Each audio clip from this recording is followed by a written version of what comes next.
এমনই পরিস্থিতিতে আমাদের কিছু দাবিনামা রয়েছে, যেগুলি আমরা কিনা একটু বাদেই যে নির্বাচন কমিশন, সেই নির্বাচন কমিশনের কাছে হস্তান্তর করব।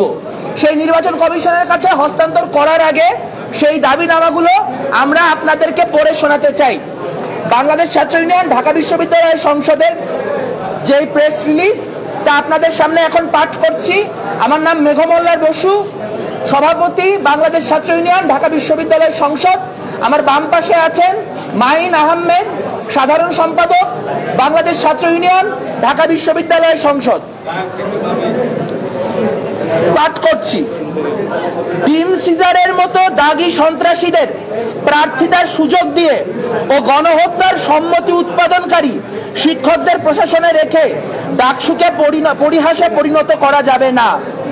সাংবাদিক বন্ধুগণ, ডাকসু নির্বাচন প্রক্রিয়া শুরু হওয়ার বহু আগে থেকেই আমরা বিশ্ববিদ্যালয় প্রশাসনকে এই দাবি জানিয়ে এসেছি যে শুধু গত বছর জুলাই অভ্যুত্থানকালে নয়, বরং বিগত আওয়ামী লীগ আমলে বিভিন্ন সময়ে ছাত্রলীগ সংশ্লিষ্ট যে সকল ব্যক্তি শিক্ষার্থী নিপীড়ন সহ বিবিধ ফৌজদারি অপরাধের সাথে সম্পৃক্ত ছিল, তাদের তালিকা প্রকাশ করে তাদের বিশ্ববিদ্যালয় থেকে বহিষ্কার করে প্রশাসনের তরফ থেকে তাদের নামে মামলা করতে হবে।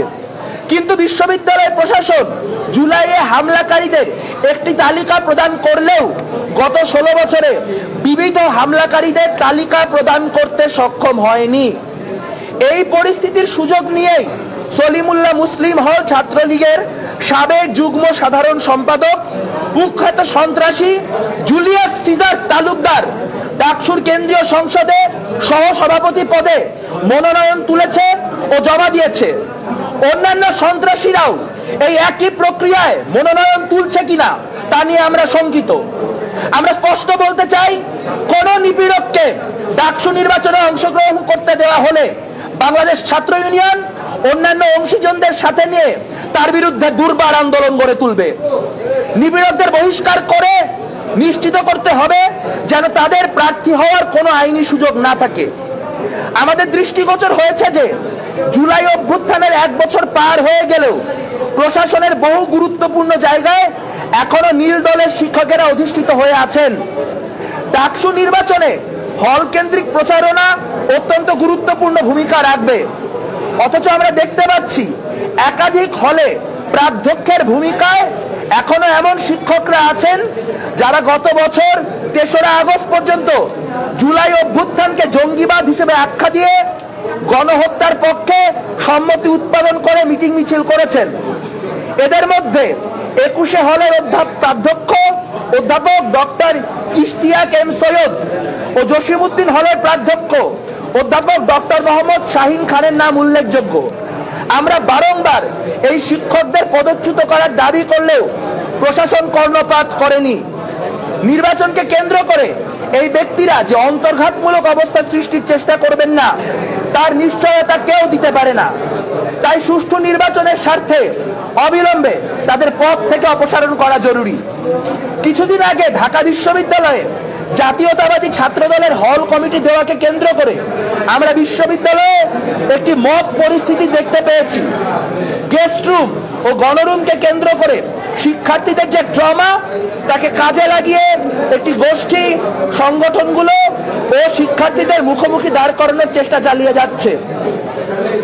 বিশ্ববিদ্যালয় প্রশাসন হল এলাকায় রাজনৈতিক কর্মকাণ্ড পরিচালনার রূপরেখা প্রণয়নের নিমিত্তে একটি কমিটি গঠন করলেও সেই কমিটি এখন পর্যন্ত হলে রাজনৈতিক কর্মকাণ্ড পরিচালনার কোন কোড অফ কন্ডাক্ট নির্ধারণ করতে পারেনি। ডাকসু নির্বাচনকে সামনে রেখে সাংগঠনিক গতিশীলতা বৃদ্ধির লক্ষ্যে ঢাকা বিশ্ববিদ্যালয় ছাত্র ইউনিয়ন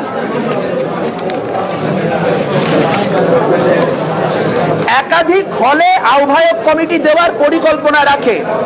এই কমিটিগুলি প্রকাশ করা হলে নতুন করে মব পরিস্থিতি তৈরি করা হবে কিনা তাই নিয়ে আমরা শঙ্কিত। এমতাবস্থায় হলে রাজনৈতিক কার্যকলাপ পরিচালনার বিধিবিধান কি হবে তাই নিয়ে আমরা কমিটির তরফ থেকে একটি যৌক্তিক ও সুস্পষ্ট রূপরেখা চাই।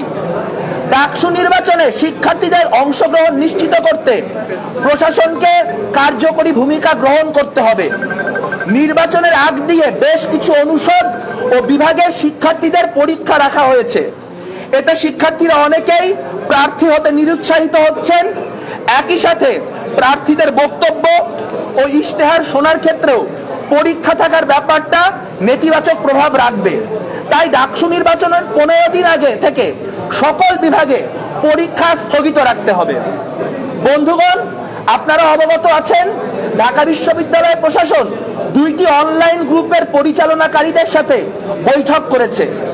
এই 2টি গ্রুপ দীর্ঘ সময় ধরে বিভিন্ন ব্যক্তি ও রাজনৈতিক সংগঠনের নামে অপতথ্যের প্রচার, নারী শিক্ষার্থীদের হেনস্থা সহ বহুবিধ অগণতান্ত্রিক কাজে ব্যবহৃত হয়ে আসছে। অনলাইন মাধ্যমে নির্বাচনের গণতান্ত্রিক পরিবেশ নিশ্চিত করতে হলে এই প্ল্যাটফর্মগুলোকে নিয়মের অধীনে নিয়ে আসার গুরুত্ব অপরিসীম। কিন্তু বিশ্ববিদ্যালয় প্রশাসন তা না করে এই প্ল্যাটফর্মগুলোকে নানাভাবে বৈধতা দিয়ে আসছে। অথচ এই গ্রুপগুলোর মাধ্যমে একটি প্ল্যাটফর্ম পরিচালনা করেন কুখ্যাত সন্ত্রাসী ডিম সিজার।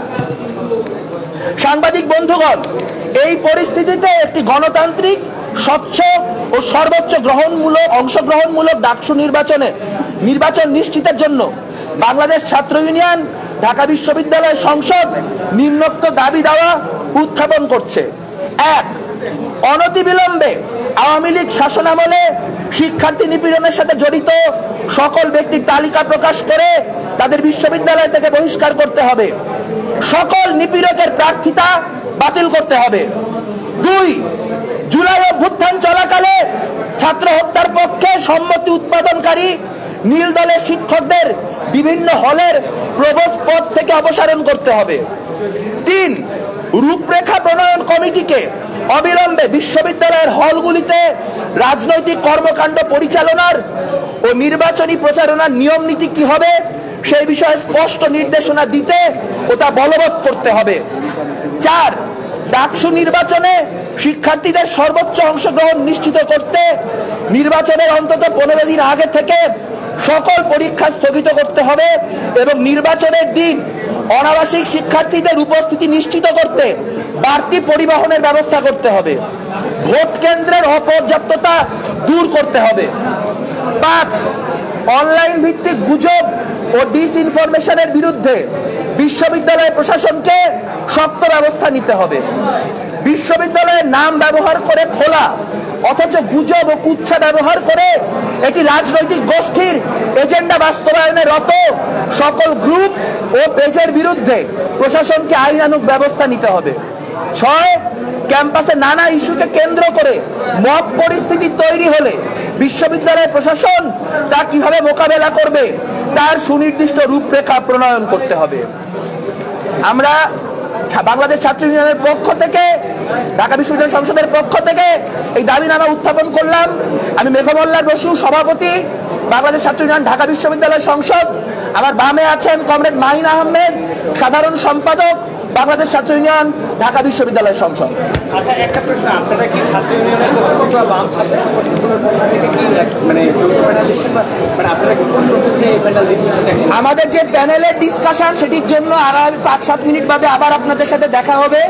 সেই আলোচনাটি সেখানে করার জন্য আহ্বান জানানো হলো। আর এইখানে আমাদের যে প্রেস বিজ্ঞপ্তি রয়েছে সেটি আপনারা যদি চান আপনাদেরকে ফিজিক্যালি আমরা প্রোভাইড করতে পারি।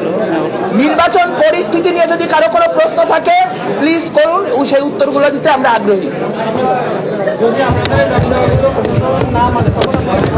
বিশ্ববিদ্যালয় প্রশাসন এই দাবি দাওয়াগুলা না মানলে কি হবে এই প্রশ্নেই আমরা যাব না, কারণ বিশ্ববিদ্যালয় প্রশাসনকে এই দাবিগুলা মানতে আমরা বাধ্য করব।